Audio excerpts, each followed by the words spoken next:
We've been told to fear carbs, that fat is fuel, insulin is the enemy, and that carbs are going to age us. What if everything we've been told about the metabolism of carbs and fats is backwards? We've been made to feel ashamed for craving carbs, told that it means we're weak or addicted. But what if those cravings aren't the problem? What if our carb cravings are actually the solution? Now, I've dug into the research for this video to show you how fueling your body with sugar and carbohydrates instead of perpetually fighting your cravings and relying on fats can actually restore your metabolism, your hormones, and bring back the energy and vitality that you thought you've lost. So, in this video, I'm going to break down number one, why sugar is actually a better fuel source for your body than fat. Number two, what's really behind symptoms so many people experience on low carb, things like high fasting blood sugar in the morning, insomnia with 3 a.m. wake ups, cold hands and cold feet, low sex hormones, dehydration, and muscle cramps. Third, and finally, I'm going to show you how to reintroduce carbs safely and systematically in your diet so you can rebuild your metabolism without crashing and without weight gain. Now, before we get started, many of the core strategies I use to help my clients recover from a low carb diet or a keto or carnivore diet are nutritional in nature. So I put together a free pro-metabolic diet calculator and food guide that walks you through how to build out a personalized diet to restore your metabolism and find your targets based on your unique context. You can grab it using the link in the description. Okay, so to start, I'm going to show you why you want to burn carbs and not burn fats. So there's 9 key pieces here in terms of why you want to burn carbs and not burn fats. They're not in any particular order. What we're going to do is we're going to walk through piece by piece. I'm going to show you step by step why carbs are the preferred fuel source. So first things first, you will increase your cortisol signaling. Now, acutely on keto diets, you see an increase in the serum cortisol levels within the first couple weeks, the first 3 weeks or so. Now, after that, cortisol levels actually return to baseline. What we find in the research is that cortisol metabolism is shifted from that point afterwards. So even if your serum levels aren't high, you can see a shift in metabolism at the cellular level where you increase an enzyme called 11 beta HSD1 that increases the activation of cortisol from inactive cortisone, as well as the downregulation of enzymes like 5-alpha reductase and 5-beta reductase that actually degrade cortisol and help you to excrete it. And I've actually seen this in clients on their Dutch test where their cortisol metabolites on the Dutch test are elevated, even though their blood or their serum cortisol levels have actually dropped. Now, on top of this, in a carnivore diet, if it's also a low carb, high fat, and high protein diet, you have a circumstance where you're upregulating the production of carbohydrates from proteins or from amino acids in a process called gluconeogenesis, which produces a lot of ammonia. Now, ammonia is a toxin and it needs to be detoxified via a cycle called the urea cycle. So what happens on these diets is you have an upregulation in the urea cycle. In order to support the urea cycle, you actually need to upregulate cortisol signaling and downregulate androgenic hormone signaling with things like testosterone. So you see an increase in cortisol and a lowering of testosterone if it's also a high protein, high fat, low carb diet. So keto would be a high fat, low carb diet. Protein is controlled, whereas carnivore is more of a high fat, high protein diet. And then carbohydrates are just a limiting factor. So a low carbohydrate diet. Now, the second problem here with burning fatty acids is that you will increase the overall glucagon level. So glucagon is another stress hormone like cortisol, and its job is to take amino acids and different substrate that aren't glucose and convert them into glucose in a process called gluconeogenesis. Its job is also to upregulate fatty acid oxidation at the cells. So what you find in people who are on a low carbohydrate, high fat diet, they actually have higher fasting glucagon levels, and they also have higher postprandial glucagon levels. So their glucagon levels are higher overall. A lot of people say, okay, this isn't a big deal. Glucagon's not really that, it's a normal hormone. It's not really a stress hormone. But what you actually find in the research is that higher levels of fasting glucagon and in postprandial glucagon are found in people who have impaired fasting glucose intolerance or impaired glucose intolerance, and also people who are type 2 diabetics. So the higher the glucagon levels, typically the worse the metabolic function. So these diets are selecting for higher glucagon levels overall. And we tend to see these high glucagon levels in states like diabetes, non-alcoholic fatty liver disease, as well as other states like chronic kidney disease. So we do not want to be selecting for glucagon, nor do we want to be selecting for cortisol. Now, the third reason, if you have the carbohydrates too low in the diet, what you wind up having is an increase in sex hormone binding globulin. Carbohydrates directly control sex hormone binding globulin at production at the liver by interacting with a pathway called the hepatic nuclear factor 4 alpha pathway. And essentially, the less carbs you have, the more activity this pathway you have, and the more SHBG you have. Now, what you see in keto studies or people who are on keto diets is that they tend to have higher sex hormone binding globulin levels when they're on a keto diet, or when they're not on a keto diet and they move to a keto diet, SHBG increases over time. Now, sex hormone binding globulin is important because it binds up the sex hormones. That's going to be testosterone, that's going to be estradiol. And essentially, when these hormones are bound to SHBG via the free hormone hypothesis, they are less likely to interact with the tissues. So this is why you can have somebody, and I've seen this with quite a few clients, where essentially their sex hormone binding globulin levels are high. And despite having very high testosterone levels, they actually feel like they have low testosterone symptoms where libido isn't as good, motivation isn't as good, workouts aren't as good, and then morning wood and things like this aren't working as well. And then women can lose their cycle or have problems with their hormones when they go on some of these diets. In the research, if you have very low SHBG levels because you have insulin resistance or fatty liver or something like this, which can also shift it, then going on a keto diet, losing weight and correcting that can actually raise the SHBG into a normal range. But the goal here isn't to just have SHBG as low as possible, nor is it to have it as high as possible. There's a Goldilocks zone. And if you're already lean and you're already pretty healthy and then you start going on a carnivore or a keto diet, you can raise your SHBG to a level that it can actually bind up those hormones, become problematic. You have the upregulation of the stress hormones of glucagon and cortisol, and you have a lowering of your sex steroids when you're on a low carb, high fat diet and all potentially high protein diet. You also have a down regulation of your thyroid hormone function. So what winds up happening is you get lower T3 levels. T3 is the active thyroid hormone. This is the thyroid hormone that has all the effects at the cells. It increases mitochondrial respiration. It increases the production of new mitochondria. When you're on a keto diet, you lower the T3 value. And what winds up happening is you increase the reverse T3 value. Reverse T3 is essentially T3's nemesis. It has kind of an opposite action as T3. In some of the research, there's the idea that it competes with T3 for binding sites at the cell, and also the pro hormones of both reverse T3 and T3 is T4. And if you're converting more towards reverse T3 and away from T3, you're basically draining away that T4 into that reverse T3 pathway, which again does not have the active effect at the cells. Now, what's even worse, the hypothalamic pituitary axis, where you see a TRH and TSH release to tell the thyroid to make more hormone in a circumstance when there's not enough thyroid hormone like T3, those don't increase. Those hormones don't increase to tell the thyroid to make more thyroid hormone. The hypothalamus is just like, okay, like we're on this keto diet. We don't have enough carbohydrates coming in. So we're just going to keep thyroid signaling lower overall. We're not going to even try to increase it when it's in a state that it's low. So this can actually worsen thyroid function overall for people long term, especially people who are dealing with thyroid dysfunction from the get-go. And on top of that, it looks like thyroid function is okay if you just test TSH, which is what many doctors and what some of the studies have done. They just test TSH and T4, but you need to look at reverse T3 and you need to look at T3 values to truly understand what's going on. And it's well known at this point that those are actually lower on low carbohydrate diets. Now, before we talk about some of the next points, I just want to put this in the context. Why are all these hormones shifting in this way when you're on a low carb diet? Low carb carnivore ketogenic diets are essentially a fasting mimicking or a starvation mimicking diet. They trigger the same pathways that you would typically see under states of fasting or starvation. Now, when you're in these circumstances, you don't have the insulin signaling, you don't have the carbohydrates coming in. The body starts to say, all right, like we don't really have as much fuel here that we want. And we don't have that carbohydrate fuel coming in. So you know what? We're not actually going to allow for the sex steroids to have their target function. We don't need testosterone to build a bunch of muscle tissue right now.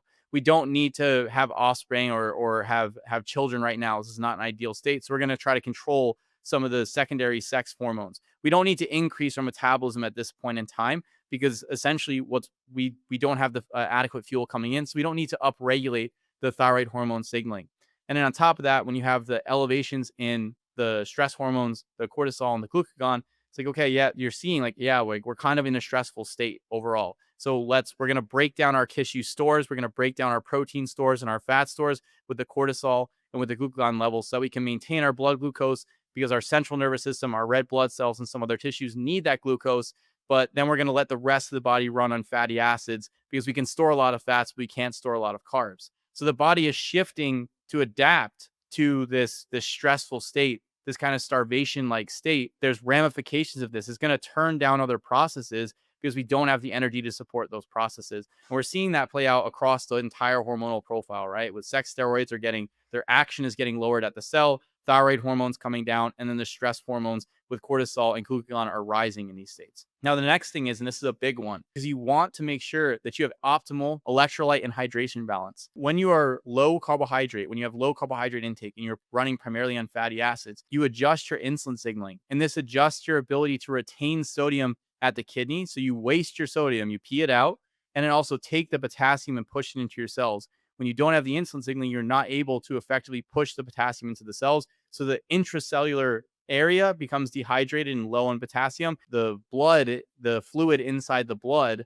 or the intravascular space becomes low in sodium. And you also have this feeling of dehydration. That's why a lot of people who are on these diets are feeling muscle cramps, dehydration, and they're pounding sodium. They're taking their LMNT packs and whatnot to make sure that they're hydrated. And then they're also having these problems with the muscle contractions because, again, the ability to maintain potassium inside the cell and the ability to maintain sodium inside the intravascular space is altered when you don't have that insulin signaling for the insulin to push the potassium into the cell and the insulin to retain the sodium at the kidney.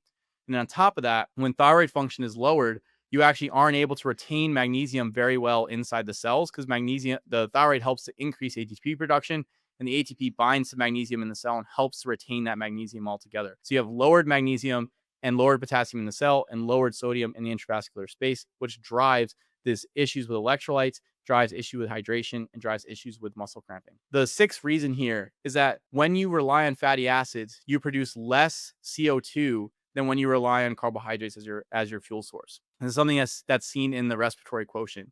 So with less carbohydrate overall, you have less CO2 and you produce, and more oxygen is required based on how the two different sources are metabolized. And with more carbohydrates, you have more CO2 produced and you have less oxygen that's required to some extent. Now, why is this important? Well, this is important because of the Bohr and the Haldane effects. And the Bohr and the Haldane effects are basically these hypotheses or these mechanisms that describe how hemoglobin unloads oxygen in the tissues with a high CO2 concentration and then unloads CO2 and takes up oxygen at the lungs with a high oxygen concentration.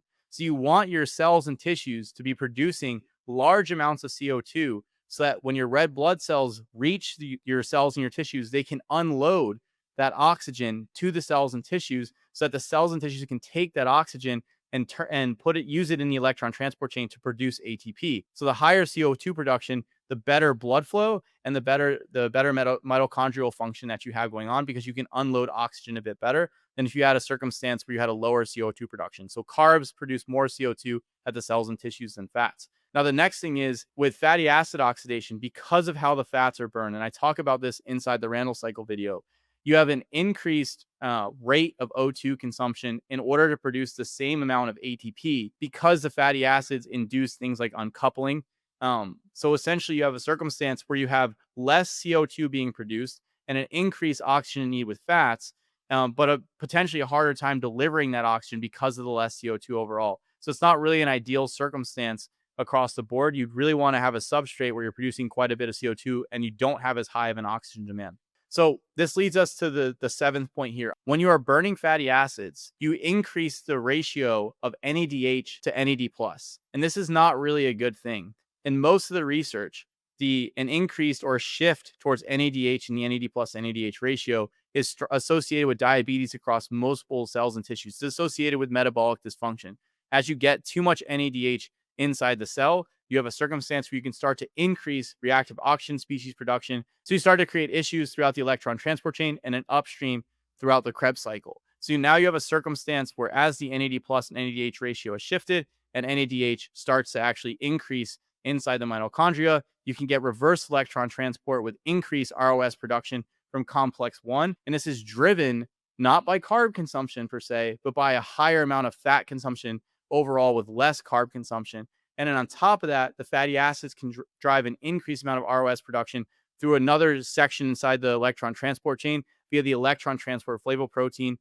I'll put up an image on screen here so you can see this, but essentially you start to increase ROS from 2 steps in the mitochondrial electron transport chain when you burn fats versus when you burn carbs, on top of increasing the ratio of NADH to NAD plus. You get a higher amount of NADH. These are both bad signs from a standpoint of mitochondrial energy production and are typically associated with disease processes. Now, the eighth reason is that carbohydrates, on top of having a lower ROS production, are actually able to increase the amount of glutathione that's regenerated, as well as increase antioxidant defenses through the thyroid system. So when carbohydrates are oxidized, they move through glycolysis, and via glycolysis they can move into something called the pentose phosphate pathway. The pentose phosphate pathway is quite important for regenerating glutathione and also regenerating the thyroid system. And both glutathione and the thyroid system are extremely important for mopping up reactive oxygen species. Now, the carbohydrates via the pentose phosphate pathway induce the production of NADPH, which is involved with the regeneration of that glutathione and the thyroidoxins. So when you don't have the carbohydrates, when you're a low carb, high fat diet, and you have less flux through the glycolysis here, and you have less production of NADPH, you can have less production or less regeneration of glutathione and the thyroidoxins. And then on top of that, when you have an increased ROS production from fatty acids in the mitochondria, you now have increased ROS and decreased antioxidants to actually mop that ROS up. So it's a bad combination altogether. Now, the ninth reason, running on fats doesn't necessarily protect you from glycation. And this is one of the major reasons that people have discussed running keto diets instead of high carb diets, because high carb diets would glycate you, right? They'll increase the glycation inside your cells. The concern around this started with the idea that glucose and fructose were much more glycating than fatty acids. And then fructose especially was much more glycating than glucose. I think it was like 8 times more glycating. This actually is these are true, but this is a kind of an obfuscation of the overarching picture. Essentially, even the fructose is more glycating than glucose. Glucose is in significantly higher concentrations in the blood than fructose will ever be.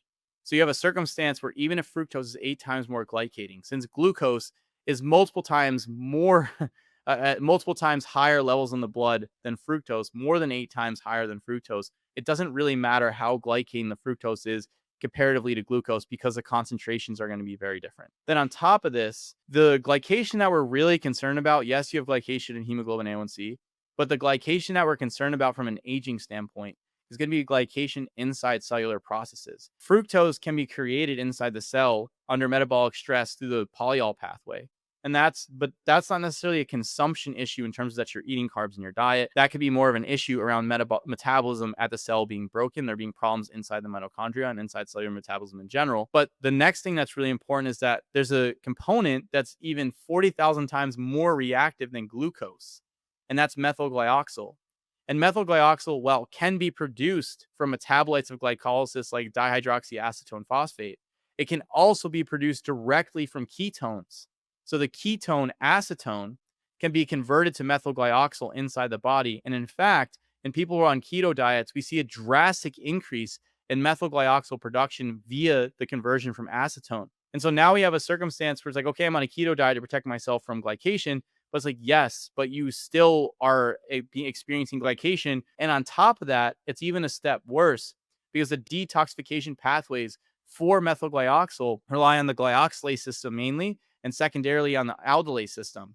Now, the glyoxylase system is dependent upon glutathione in order to function to clear out the methylglyoxal. And where does that glutathione come from? That glutathione is being regenerated via NADPH via the pentose phosphate pathway. So when you don't have carbohydrates, you can decrease the amount of glutathione that's produced, which can potentially impair the glyoxylase system so that you can't clear methylglyoxal. Then you say, okay, well, there's the aldolase system, fine. But aldolase is dependent upon NADPH, which again is coming from the pentose phosphate pathway. So when you don't have adequate carbohydrates, you may have a more difficult time actually clearing out methylglyoxal, because you won't have enough glutathione and potentially not enough NADPH for these two systems that clear methylglyoxal to work effectively. So not only are you not protected from the glycation, you're in a circumstance where you're potentially less able to break down that reactive methylglyoxal, which is much more reactive than both glucose and fructose across the board. Then the question here now is, if you're on a low carbohydrate, high fat diet, what do you do? And the answer is you add carbs back on board, of course. And in theory, yeah, it's very simple, but there's a couple things that you have to keep in mind.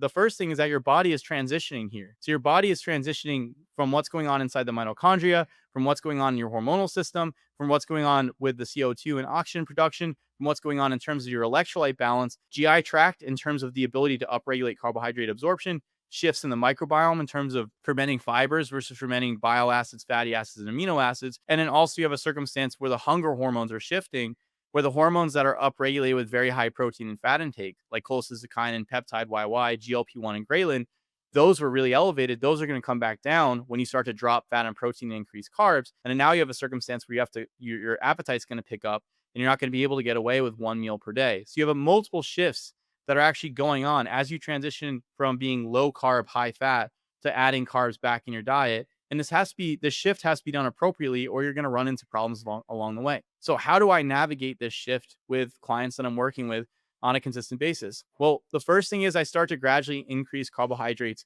in people's diets. Now, you want to go slow so that you can upregulate that transport in the intestine and get your body starting to use those carbohydrates again. And you're going to have to manage the shifts in blood sugar that happen, because when you are very low carb, you start to add in carbs, you're very insulin resistant.